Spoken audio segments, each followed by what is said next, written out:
بدايتي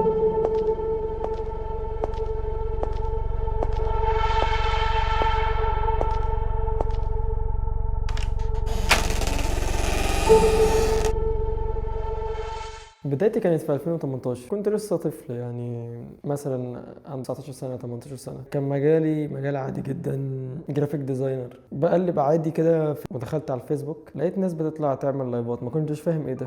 بحثت عنه، بدأت أسأل ايه ده، عرفت ان ده حاجة اسمها لايف، وعشان تقدر تطلع لايف لازم تنزل برنامج، ولازم يكون عندك كاميرا، ولازم يكون عندك كمبيوتر كويس. كان ساعتها عندي لابتوب. ساعتها كنت كلمت والدي وقلت له بعد اذنك انا عايز اجيب كمبيوتر عشان اشتغل بيه جرافيك والشغل الموشن جرافيك والشغل ده. بس اول ما جالي الجهاز في 2018 بدات اشوف اهداف تانية خالص. بدات بجهاز ضعيف قوي، كور اي 5. انا فاكره لحد الان، كان من والدي جابوا لي ب 8 9000 جنيه، وبشاشه عاديه خالص استيراد. وكان عندي كرسي بلاستيك، وكاد اكون اقول اعر كرسي في الدنيا. ما كانش عندي مايك ولا عندي اي حاجه، او جت في دماغي وقلت هجرب، وجربت فعلا. وكانش عندي كاميرا، كان معايا موبايل اسمه بوكوفون اف 1. بوكوفون اف 1 ده حولته، عرفت من اليوتيوب ازاي اخلي الموبايل كاميرا ويب، وعملت كده. كنت رابطه في الشاشة زي ما افتكر، وكان عندي شاشة صغننة كده سامسونج كنت بركبها شاشة تانية، عرفت برضه اشغلها بالشاشة التانية. كان ساعتها معايا كارت شاشة بتاعت الكيسة 1660 سوبر، كان ساعتها في الوقت ده حاجة قوية يعني. قررت ان انا اطلع لايف، وما كانش عندي مايك. كان عندي سماعة جيمنج، كنت طالبها ب 150 جنيه او 100 جنيه، لا كنت جايب باكج ماوس وكيبورد وسماعة ب 180 جنيه زي ما افتكر يعني. كان عندي مايك، لو لقيت الصورة هحطها لكم. مايك اللي هو من امازون، زي بتاع الجوامع ده، بس صغير. المايك ده كان ب 60 جنيه 70 جنيه. ما كنتش لاقي مكان اربطه فيه، جبت عصايه مقشه وربطت المايك عليه، وهنا كانت البدايه. وده كان بدايتي في دخول عالم الميديا. دخلت وجربت، والحمد لله يعني سنه والتانيه لحد 2020 كان عندي على الفيسبوك ساعتها 40,000. كان رقم بالنسبه لي كبير قوي قوي قوي قوي. احلام كتير كانت في دماغي، كنت من الناس المعروفه في الفيسبوك في الوقت ده. بعدها بقيت شريك رسمي في الفيسبوك بفضل ربنا الحمد لله. بعدها حصل لي ظرف يعني أكاد أكون يعني قضى على أمالي، رغم إن في بداياتي أصلا كانش في حد بيتفرج عليا. قعدت سنة ونص محدش بيتفرج عليا. أنا ال40,000 دول جبتهم في رمضان مثلا. في فترة رمضان كنت دايما بطلع بعد الفطار، الناس اللي كانت بتتفرج عليا كانت عارفة أنا بفطر على الكيبورد وبطلع لايف. دي كانت بدايتي يعتبر في عالم الميديا، اللي انا اتشهر. لكن في اول سنه ما كانش في حد يعرفني طبعا. كانت اهلي واخويا امي خالتي واصحابي، يعني 5 6 10 20 بالكتير بيتفرجوا عليا. بس كان عندي هدف ان انا نفسي اكون حاجه في المجال ده. كانش بيجي لي فلوس، كانش عندي مصدر رزق يعني عادي. يعني والدي كان بيدفع لي النت، الاشتراك بتاع النت عادي، وانا عادي بقى طالب لسه في ثانويه عامه وبيجرب. كانش عندي اي مشكله يعني. بدات وكملت لحد 2021 21 9 2020. الوقت ده كانت كل حاجه انتهت في حياتي. طبعا الظرف اللي انتوا عارفينه، حوار والدي، وان والدي اتاخد وعطوكل يعني وكده. قعدت سنتين، قعد 21 9 برضه 2002 او 27 9 2022، يعني قعد سنتين. انا اول سنه من بعد اعتقال والدي ما كانش عندي بي سي للاسف. كان البي سي بتاعي اتاخد، وكان يعني شويه امور كده، ده امر طبيعي يعني. وكانش عندي بي سي، ما كانش عندي اي حاجه. كان متساب لي باده بتاعت كمبيوتر والشاشه بس، ما كانش عندي اي حاجه اي حاجه، ما كانش في حاجه خالص. ما كانش معايا فلوس اجيب بي سي تاني، ما كانش عندي الامكانيه بصراحه. نزلت اشتغلت في حاجه كده في المعادي، ملاهي. كنت بلبس توم وجيري. كنت بلبس جيري ولا توم يا احمد؟ جيري صح. كنت بلبس جيري. اشتغلت فترة قليلة قوي. ما انا عمري في حياتي ما اشتغلت. وبعد كده الحمد لله عرفت اتصرف في فلوس، وجبت بي سي ب 6000 جنيه 7000، حاجة تعبانة قوي. بس قبل ما اجيب بي سي كنت استلفت بي سي من واحد صاحبي من سايبر. خدت بي سي عشان اقدر اكمل الرحلة بتاعتي، اللي كان عندي هدف اللي انا يعني كنت حابب اكمل في الحاجة دي. الحمد لله كملت.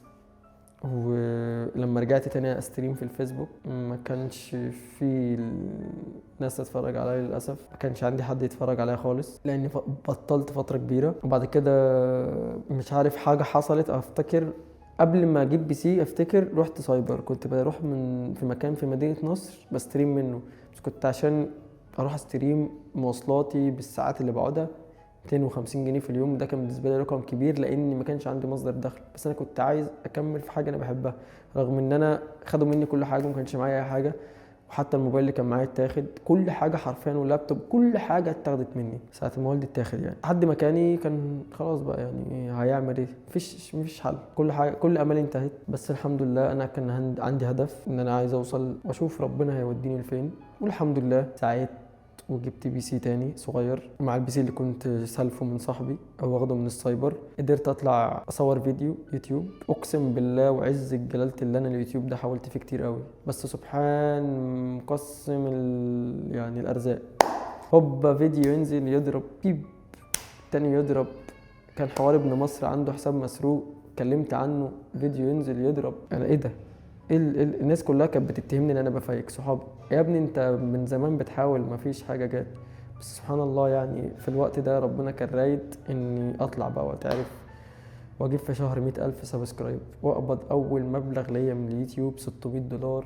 يعني كان ساعتها الدولار ب 16 جنيه. حلم العمر بقى خلاص، ده انا كسرت الدنيا في الوقت ده. كان هدفي من الاهداف اللي انا اكمل في الحاجه دي زي دي، عشان اهلي يعني ما يتبهدلوش من بعدي. والدي مش موجود، انا راجل البيت، او على الاقل اعوض والدي واعوض اخويا. حتى اخويا كان في مدرسه لغات وحولنا له، لان بسبب سوء الاحوال الماديه ما كانش فيه طبعا كل حاجه، ما فيش شغل، مفيش حاجه. بس الحمد لله الواحد يعني ربنا كرمه وقدر يرجع تاني، وقدر يعني يحاول في حاجه هو كان عنده امل ان هو في يوم من الايام يوصل. يعني ما كانش عندي ابدا احباط من ان انا ما اوصلش، لا كنت واثق ان انا هوصل. والله الحمد لله يا رب، الحمد لله عملت الحاجه اللي كان نفسي فيها، جبت ال 100,000 و200,000 300,000 وانطلقت، وبقى عندي النهارده 1,800,000 سبسكرايب. ليه قلت كل الكلام ده؟ لان تعبت قوي بصراحه في المجال ده قوي. حتى لو الناس بتخش تكتب لي في الكومنت في اللايفات لما بطلع لايف على التيك توك من كل وقت للتاني، انت مختفي فين؟ بقالك سنتين مختفي، بقالك سنه مختفي مش ظاهر. انا ممكن بقالي سنتين فعلا مش ظاهر على الساحه. يعني لو تخشوا تشوفوا الفيديوهات بتاعتي حاليا، انا بقالي سنه، السنه دي نزلت فيها مثلا، يعني بقالي سنه ونص او سنتين، السنتين دول نزلت فيهم ماكسيمم 20 30 فيديو. كنت الاول كل يوم فيديو، 365 يوم 365 فيديو. ليه قلت كل الكلام ده وخدت منكم وقت كتير؟ لان اللي هتشوفه جوه مني دلوقتي ده تعب سنين ومجهود سنين، ما جاتش في الساهل. انا ما اتولدتش في بقي معلقه ذهب. سعيت، كان نفسي اوصل، كان نفسي اعمل حاجه بحبها، والحمد لله اقدر اقول النهارده انا حققت حلم من احلامي. ممكن الناس تشوفها حاجة عبيطة، انت حلمك تعمل اوضة جيمنج يعني وسيت اب وكده، وانا حلمي لان دي حاجة من زمان نفسي فيها، بس ما كانش عندي القدرة اللي انا اعملها بصراحة. وساعات كتير قوي ان انا اعملها في اوضتي في البيت، بس ما حصلش نصيب. يعني كنت اعمل حاجة ديكوريشن كده بسيط كده على قد، يعني الحمد لله ما كانش وحش يعني. بس النهاردة انا جبت شقة وعملت فيها الحاجة اللي انا نفسي اعملها ونفسي اوصل لها من زمان، وحرفيا انا شايفها هي اقوى واحلى حاجة عملتها في حياتي بصراحة. اقسم بالله العظيم ثلاثة اني ما وصلتش بالسهل، ولا الحاجة اللي هتشوفوها جوه دي جت بالسهل ابدا، بالعكس انا تعبت قوي وسعيت قوي. انا بداياتي كانت اقل بدايات في الدنيا، وشفت صعوبات كتير، واتخذ مني كمبيوتر وكاميرات وحاجات، وبالعكس ما يئستش وكملت، وجبت بي سي تاني وتالت وادي الرابع جوه، وعملت الحاجه اللي انا نفسي فيها. قبل ما اوريك السيت اب، انا الفيديو اللي انتوا بتشوفوه ده انا مش مشغل عليه ارباح. انا قناتي من فتره وقفت ربح فتره كده، هتوقف ربح 3 شهور من وقت نزول الفيديو ده. القناه كان فيها مبلغ كبير ما عرفتش حتى اسحبه، الفلوس من كلها راحت، اكتر من نص مليون جنيه راحوا كانوا في القناه. مش عارف اقدر اوريكم سكرينات ولا، بس هحاول اوريكم سكرين شوت على الشاشه عشان ما حدش يقول ده انت بتكذب او بتحور. اقسم بالله العظيم ثلاثه ان الفيديو ده مش شغال عليه ارباح. انا ما عنديش اي مصدر رزق حاليا خالص تاني، غير يعني ان انا ابدا من الصفر من اول وجديد واحاول من تاني. وهيبقى مصدر رزقي الوحيد هو كيك، منصه الكيك اللي هتلاقي اللينك بتاعها تحت في الديسكربشن، والتيك توك. يعني لو انت حبيت تعملي فولو هنا او هنا هكون مبسوط قوي، لان انت كده بتساعدني ان انا اكمل واقف تاني على رجلي واعوض الخساره الكبيره اللي خسرتها الفتره اللي فاتت. وحاليا بقى بسبب الاوضه اللي جوه دي صرفت عليها كتير، اتدينت طبعا، بس يلا الحمد لله. انا خدت من وقتكم كتير، بس كان لازم احكي القصه دي عشان اقول لكم ان مفيش حاجه بتيجي بالسهل، لازم تسعى، لازم تجتهد. يلا بينا دلوقتي نقدر نخش واوريكم السيت اب، عشان ورا الباب ده في حاجات كتير قوي تعبت فيها، واخد الشقه دي كلها عشان الاوضه دي. بص كده بعينك، كل ده لاجل حلمي اللي هنا. يلا بينا قبل ما نخش تضغط لايك وتعمل سبسكرايب لقناتي الجديده اللي تحت في الديسكريبشن، ويلا بينا عشان اوريكم حلمي. Wish like we don't do the comfort. Time is never really on our side. That's why we always gotta ride. Haters they can open wide this monster. They don't like it, we gon' turn it down. Everything you shut it down. Only mission now is just to conquer.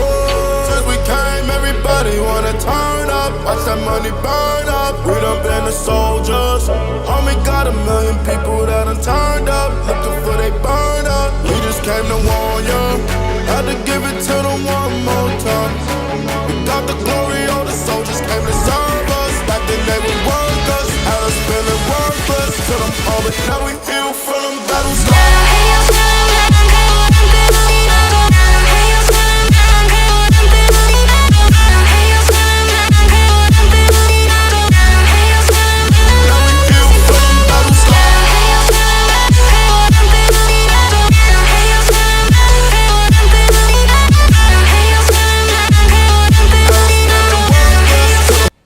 وده السيت اب بتاعي، سيت اب احلامي، واقدر اقول النهارده اللي انا حققت الحمد لله الحاجه اللي كان نفسي فيها. انا مش عارف بصراحه هل ده هيعجبكم ولا لا. كل حاجه اتعملت في الاوضه دي اقسم بالله تعبت فيها، وحياه ربنا تعبت فيها قوي، من الكيبورد للماوس للشاشه للسقف اللي انتوا شايفينه ده للشاشه الكبيره قوي دي. كل حاجه هنا انا تعبت فيها. النهارده انا في اسعد ايام حياتي الحمد لله، حققت حاجه من اللي كان نفسي احققها. طبعا بتفرج على يوتيوبرز كبار وبتفرج على ناس كبيره ويوتيوبرز كتير عندها سيت اب، كان نفسي اعمل حاجه زي كده وعملتها الحمد لله. النهارده اقدر اقول ان انا مش ناقصني اي حاجه. النهارده جاي اقول لكم اني هكون اكتف معاكم طول الوقت، حتى لو القناه موقفه ربح انا هنزل عليها فيديوهات وهتلاقوني لايفات على التيك توك على طول. وفي نفس الوقت اللي بتشوفني دلوقتي في السيت اب هتلاقيني لايف على التيك توك الساعه 9 بالليل. 9 بالليل النهارده هتلاقوني لايف على الصفحه اللي ظهرت قدامكم دلوقتي، او اللينك اللي هتلاقيه تحت في الديسكريبشن. الساعه 9 هنطلع نلعب بقى كل اللي نفسنا فيه، والالعاب اللي نفسكم فيها، وبابجي وكل حاجه. طبعا يعني انا خلاص هجرب كل حاجه، فيفا، بيس، بابجي، العاب رعب، جي تي اي 5، كل حاجه هتتلعب الحمد لله. وان شاء الله يعني على خير باذن الله الساعه 9 بالليل.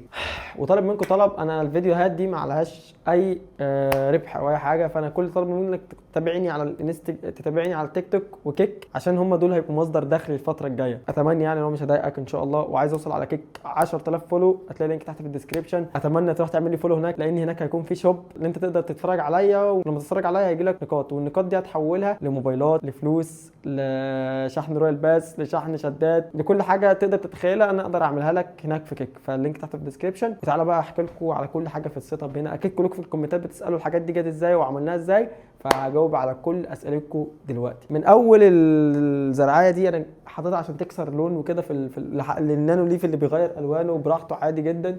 للشاشه ال 4K ال جي، الشاشه دي خطيره يا جدعان في الوانها. السيت اب بتاعي ده او الفيديو بتاع النهارده هو برعايه شركه ريزر. انا فعلا بشكركم جدا جدا جدا على مساعدتكم ليا، واللي انتوا وقفتوا معايا في السيت اب الجميل قوي ده، وانتوا سبب من اسباب نجاح وان انتوا تخلوا السيت اب بتاعي جامد قوي. لازم النهارده اعرفكم على كل المنتجات بتاعت ريزر اللي معايا النهارده في السيت اب. وهو اول حاجه كرسي بتاع ريزر اس كيو ار في 2. الكرسي ده عالمي اقسم بالله يا جدعان، عالمي عالمي عالمي، وما شفتش في راحته ابدا. يا باشا عايز ترقصه كده ماشي، عايز توقفه كده ماشي، عايز تنزله كده ماشي، حاجه بجد بروفيشنال قوي قوي قوي قوي. فانت النهارده بص كل حاجه خضراء في المكان، النهارده الليله خضراء بمناسبه ريزر. انا بجد بشكركم جدا جدا جدا جدا. النهارده ده اول حاجه معانا من ريزر. تعالى بس يا روح، ده لازم يتباس ده، ولازم كل يوم الصبح كده ابوس دماغه وابوس الحته دي واقعد عليه. الراجل ده لازم يتقدر، ده صاحبي ده. ارفع بس تاني كده، تعالى معايا كده، تعالى ابدا لكم بايه ولا بايه. ده بقى اخف ماوس في العالم، هو ماوس ريزر فايبر في 3 برو. الماوس ده خفيف قوي وجامد قوي قوي قوي وسلس قوي، وهو طبعا وايرلس. الماوس ده يا جدعان جامد. تعالى بقى بصوا الباده اللي بتتحط على الماوس دي بقى، الفاير فلاي في 2 بتاعه ريزر. حاجه واو، حاجه ازاز بتغير الوان الماوس بيمشي عليها زبده اقسم بالله. بقى لاعبين الشوتر والالعاب الجامده موت اللي بتبقى عايزه ردات فعل تلزمكم بصراحه. تعالى بقى على الاخطر من دي، تعالى كده. ده بقى البلاك ويدو. البلاك ويدو ده بقى بص يا جدعان 75% برو، حاجه واو. وايرلس، في شاشه هنا ميكانيكال عالمي، بيجي معاه سويتشات تقدر تبدلها كل فتره، RGB كل الالوان يا باشا، وصواريخ بتطير، حاجه بريميوم قوي. هو طبعا كل حاجه هنا وايرلس، كل حاجه برعايه ريزر، فهي وايرلس. اكمل، ده لسه في حاجات تانية انا لسه ما قلتش حاجه اصلا. دي اهم حاجه، دي اهم من الكيبورد. ماجنتيك. بص بقى دي بقى خطيره قوي. تعالى كده عليا، شايف حته تعالى نشيلها كده. عالميه بجد.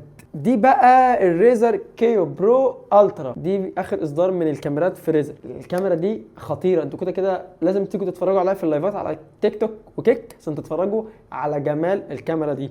الكاميرا دي يا جدعان اقسم لكم بالله بتقدم كواليتي واو بجد. انا ما كنتش متوقع من كاميرا ويب تطلع الكواليتي الخطيره قوي دي بصراحه. كاميرا احترافيه فيها يعني انا اوقات اجزم ان هي احسن من الكاميرا البروفيشنال اللي عندي بتاعت كانون، يعني اوقات اجزم يعني، بس هي حاجه واو بصراحه. طبعا في كاميرا يبقى لازم يكون في اضاءه قدامك عشان يعني الناس تعرف تشوفك كويس، فتيجي بقى دور الكي لايت بتاعت ريزر. كي لايت دي عالميه بجد، حاجه RGB فيها كل الالوان، تقدر تتحكم فيها من الموبايل بتاعك، بجد سوفت عالمي، بتطلع عليك الاضاءه مش حارقه وشك في الكاميرا. كده كل ده هتشوفه دلوقتي وانا قاعد على البي سي، وبوريك من الكاميرا من البي سي على طول بقى.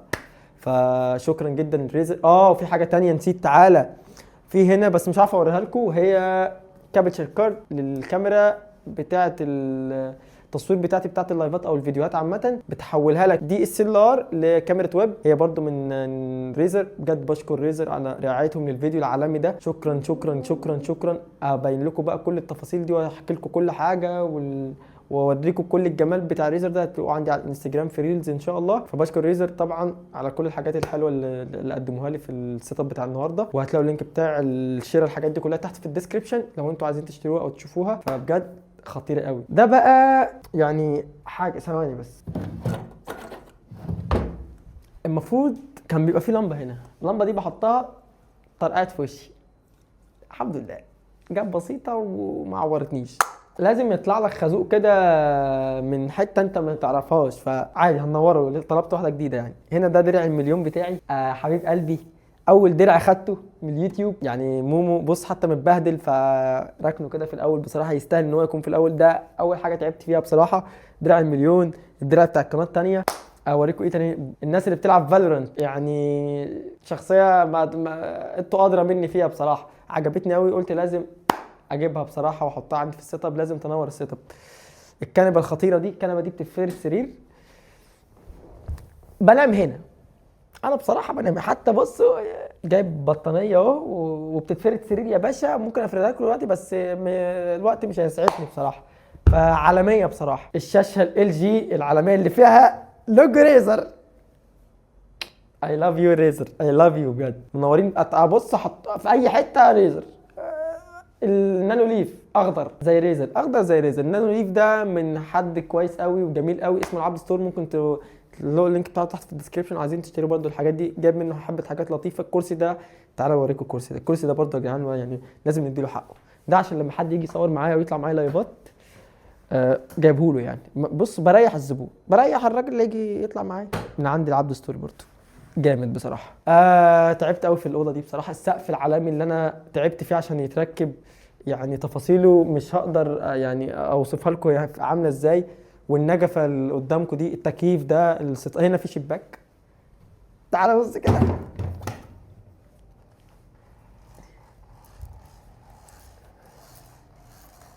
عالمي اقسم. بس ننزل تاني بقى،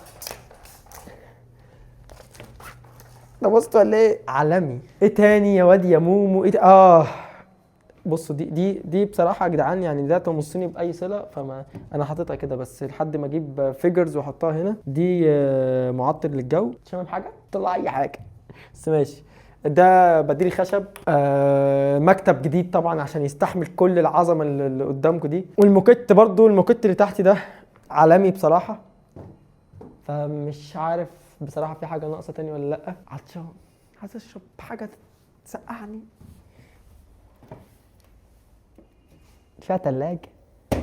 ضربت عصفورين بحجر، اشرب ميه واشرب في كولا او اشرب ريد بول يعني. بس انا اوريكم بقى حاجه حلوه، لو معاكم انتوا في كولا زي دي تفتحها ازاي كده. حاجات ببلاش بعلمها لكم ايه. وده كل حاجه في السيت اب. نسيت اهم حاجه في السيت اب، عارف ايه هي؟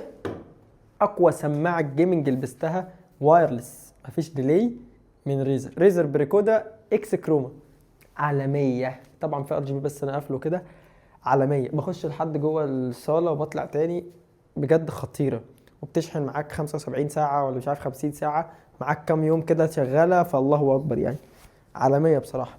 هتشوفوا بقى محتويات عالميه، رعب، جيمنج، فيديوهات تيك توك، كل حاجه كل حاجه هتشوفوها في المكان ده.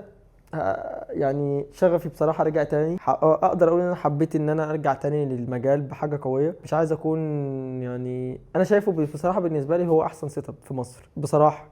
ما شفتش منافس ليا في مصر في عمل حاجه زي كده. حاجه بسيطه بس هي حاجه جميله قوي. ما بندبش حد ولا طبعا كل الناس فوق دماغي، بس انا شايف كل واحد شايف حاجته هي اجمد حاجه في الدنيا. بس فان شاء الله ربنا يكرم كل الناس ويعوضكم خير ويوفقكم ويديكم على قد نيتكم ان شاء الله. انا مبسوط قوي، مبسوط ان انا في المكان ده، مبسوط ان انا عملت حاجه زي كده كنت بحلم بيها وحققتها بعد فتره مش كبيره. اكيد طبعا كل حاجه هنا هتتطور فيما بعد، مع الوقت هطور كل ده، بس انتوا بقى اللي هتطوروا معايا.